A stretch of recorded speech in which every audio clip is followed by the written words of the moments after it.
ನಮಸ್ಕಾರ ಎಲ್ಲರಿಗೂ. ವರ್ಷ ಅಡುಗೆ ಮನೆಗೆ ಸ್ವಾಗತ. ಫಸ್ಟ್ ಟೈಮ್ ನಮ್ಮ ಚಾನಲನ್ನು ನೋಡ್ತಾ ಇರೋದು ಸಬ್ಸ್ಕ್ರೈಬ್ ಮಾಡಿಕೊಳ್ಳಿ. ಈ ವಿಡಿಯೋನ ಸ್ಕಿಪ್ ಮಾಡದೆ ಪೂರ್ತಿಯಾಗಿ ನೋಡಿ. ನಾವಿವತ್ತು ಮಾಡ್ತಾ ಇರೋದು ಬೆಳ್ಳುಳ್ಳಿ ರಸಮ್ಮು. ಈಗ ಇದನ್ನು ಮಾಡಲು ಏನೇನು ಸಾಮಾನು ಬೇಕಂತ ನೋಡೋಣ ಬರ್ರಿ. ಇದನ್ನು ಮಾಡೋಕ್ಕೆ ಒಂದೆರಡು ಬೆಳ್ಳುಳ್ಳಿ ಸಿಪ್ಪಿ ತೆಗೆದಿಟ್ಕೊಂಡಿದ್ದೀವಿ. ಒಂದು ಹಸಿಮೆಣಸಿಕಾಯಿ ತೊಗೊಳ್ರಿ, ಒಂದು ಟೊಮೊಟೊ ಹಣ್ಣು, ಒಂದು 10-15 ಮೆಣಸು ತೊಗೊಳ್ರಿ, ರುಚಿಗೆ ತಕ್ಕಷ್ಟು ಉಪ್ಪು, ಸ್ವಲ್ಪ ಕೊತ್ತಂಬರಿಯನ್ನು ನೀರಾಗ ನೆನಿಟ್ಟು, ಸ್ವಲ್ಪ ಹುಣಸೆಹಣ್ಣು ನಿಂಬೆಹಣ್ಣು ಗಾತ್ರದಷ್ಟು ಸ್ವಲ್ಪ ಹುಣಸೆಹಣ್ಣು ತೊಗೊಳ್ರಿ, ಸ್ವಲ್ಪ ಕರಿಬೇವು, ಒಂದು 2 ಕಡ್ಡಿಯಷ್ಟು ಕರಿಬೇವು, ಅರ್ಧ ಚಮಚದಷ್ಟು ಅರಿಶಿನ ಪುಡಿ, ಸ್ವಲ್ಪ ಸಾಸಿವೆ, ಜೀರಿಗೆ, ಎಣ್ಣೆ.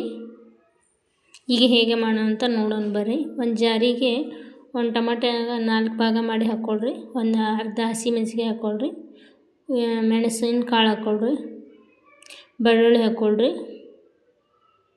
ಸಿಪ್ಪೆ ಸುಲಿದು ಇಟ್ಕೊಂಡಿರೋಂಥ ಬೆಳ್ಳುಳ್ಳಿ ಹಾಕ್ಕೊಳ್ರಿ, ತೊಳೆದಿಟ್ಕೊಂಡಿರೋಂಥ ಕೊತ್ತಂಬರಿ ಹಾಕ್ಕೊಳ್ರಿ, ಸ್ವಲ್ಪ ಖಾರ ಹಾಕ್ಕೊಳ್ರಿ, ಅರ್ಧ ಚಮಚದಷ್ಟು ಒಣ ಖಾರ ಹಾಕ್ಕೊಳ್ರಿ. ಈಗ ಇದನ್ನು ರುಬ್ಕೊಂಬಿಡ್ರಿ. ರುಬ್ಬಿದ ಮಿಶ್ರಣ ಈ ರೀತಿಯಾಗಿರ್ಬೇಕು. ಪೂರ್ತಿ ನುಣ್ಣಗಾಗಿರ್ಬಾರ್ದು, ಸ್ವಲ್ಪ ತೆರಿಯಾಗಿರ್ಬೇಕು. ಈಗ ಇಲ್ಲೊಂದು ಕಡಾಯಿಗೆ ಎಣ್ಣೆ ಹಾಕ್ಕೊಂಡ್ರಿ. ಎಣ್ಣೆ ಬಿಸಿ ಆದಮೇಲೆ ಸ್ವಲ್ಪ ಸಾಸಿವೆ ಹಾಕ್ಕೊಳ್ರಿ. ಸಾಸಿವೆ ಚಟಪಟ ಅಂತ ಸಿಡಿದ್ಮೇಲೆ ಅರ್ಧ ಚಮಚದಷ್ಟು ಜೀರಿಗೆ ಮತ್ತು ಸಿಪ್ಪೆ ತೆಗೆದಿಟ್ಕೊಂಡಿರೋಂಥ ಬೆಳ್ಳುಳ್ಳಿ ಹಾಕ್ಕೊಳ್ರಿ. ಬೆಳ್ಳುಳ್ಳಿ ಸ್ವಲ್ಪ ಕೆಂಪಗಾಗಬೇಕು, ಅಲ್ಲಿ ತನಕ ಎಣ್ಣೆಯಾಗ ಹುರ್ಕೊಳ್ರಿ. ಆಮೇಲೆ ಸ್ವಲ್ಪ ಹಸಿ ಕರಿಬೇವು ಹಾಕ್ಕೊಳ್ರಿ.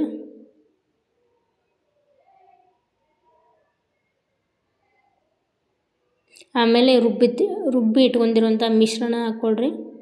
ಹಾಕ್ಕೊಂಡು ಸ್ವಲ್ಪ ಹೊತ್ತು ಎಣ್ಣೆಯಾಗ ಫ್ರೈ ಮಾಡ್ಕೊಳ್ರಿ. ಅಂದ್ರೆ ಹಸಿ ಟಮಾಟೆನ ಹಾಕ್ಕೊಂಡಿರ್ತೀವಲ್ಲ, ಅದು ಸ್ವಲ್ಪ ಎಣ್ಣೆಗೆ ಫ್ರೈ ಆಗೋವರೆಗೂ ಹುರ್ಕೊಳ್ರಿ ಚೆನ್ನಾಗಿ. ನೀವು ಒಮ್ಮೆ ಈ ರೀತಿ ಮನೆಯಲ್ಲಿ ಟ್ರೈ ಮಾಡಿರಿ, ಮಸ್ತಾಗಿರ್ತೈತೆ. ಈ ಜಿಟಿ ಮಳೆಗೆ ತಂಪಾದ ವಾತಾವರಣಕ್ಕೆ ಈ ರೀತಿ ಮಾಡ್ಕೊಂಡ್ರೆ ಸಖತ್ತಾಗಿರ್ತೈತೆ. ಇದು ಒಮ್ಮೆ ಟ್ರೈ ಮಾಡಿ, ಇದಕ್ಕೆ ಅಡಿಕ್ಟ್ ಆಗಿಬಿಡ್ತೈತೆ, ಅಷ್ಟು ಚೆಂದ ಇರ್ತೈತೆ ಇದು ರಸಮ್ಮ. ನಾಲಿಗೆ ಅಂಕರ್ ಮಸ್ತ್ ರುಚಿ ಕೊಡ್ತೈತೆ. ಹುಳಿ ಖಾರ ಮೆಣಸು ಹಾಕಿರೋದ್ರಿಂದ ಗಂಟ್ಲಿನ ಆರೋಗ್ಯಕ್ಕೂ ತುಂಬಾ ಒಳ್ಳೆಯದು. ಮಕ್ಕಳು ಮತ್ತು ಎಲ್ಲರೂ ಇಷ್ಟಪಟ್ಟು ತಿಂತಾರೆ. 1 ಚಮಚ ರೈಸ್ ಉಣ್ಣೋರು 2 ಚಮಚ ರೈಸ್ ಉಣ್ತಾರೆ, ಅಷ್ಟು ಚೆನ್ನಾಗಿರ್ತೈತೆ.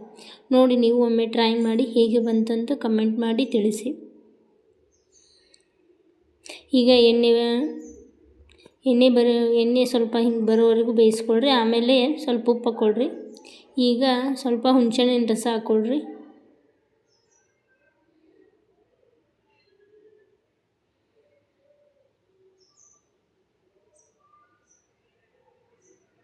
ಈಗ ಇದಕ್ಕೆ 1 ಗ್ಲಾಸ್ ನೀರು ಹಾಕ್ಕೊಳ್ರಿ.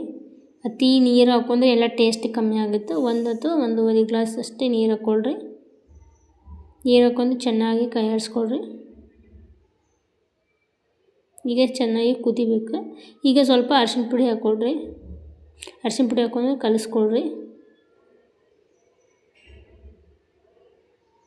ನೋಡಿ, ಕುದ್ದ ನಂತರ ಮಸ್ತ್ ರುಚಿಯಾಗಿರ್ತೈತಿ. ಬಿಸಿ ಅನ್ನಕ್ಕೆ ಮಸ್ತ್ ಅನ್ನ ಅಥವಾ ಇಡ್ಲಿಗೆ ಸಹ ಮಾಡ್ಕೊಳ್ಬೋದು. ನೋಡಿ, ಮೇಲೆ ಕೊತ್ತಂಬರಿ ಸಣ್ಣದಾಗಿ ಕಟ್ ಮಾಡಿಟ್ಟುಕೊಂಡಂಥ ಕೊತ್ತಂಬರಿ ಹಾಕಿದರೆ ರುಚಿಕರವಾದ, ಸ್ವಾದಿಷ್ಟಕರವಾದ ಮತ್ತು ದಿಢೀರನೆ ಮಾಡುವ ಬೆಳ್ಳುಳ್ಳಿ ರಸಮ್ ಈಸ್ ರೆಡಿ. ನೀವು ಒಮ್ಮೆ ಟ್ರೈ ಮಾಡಿ. ಈ ವಿಡಿಯೋ ನಿಮಗೆ ಇಷ್ಟ ಆದರೆ ತಪ್ಪದೇ ನಮ್ಮ ಚಾನಲನ್ನು ಸಬ್ಸ್ಕ್ರೈಬ್ ಮಾಡಿಕೊಳ್ಳಿ. ಈ ವಿಡಿಯೋ ನೋಡಿದ್ದಕ್ಕಾಗಿ ತಮ್ಮೆಲ್ಲರಿಗೂ ಧನ್ಯವಾದಗಳು.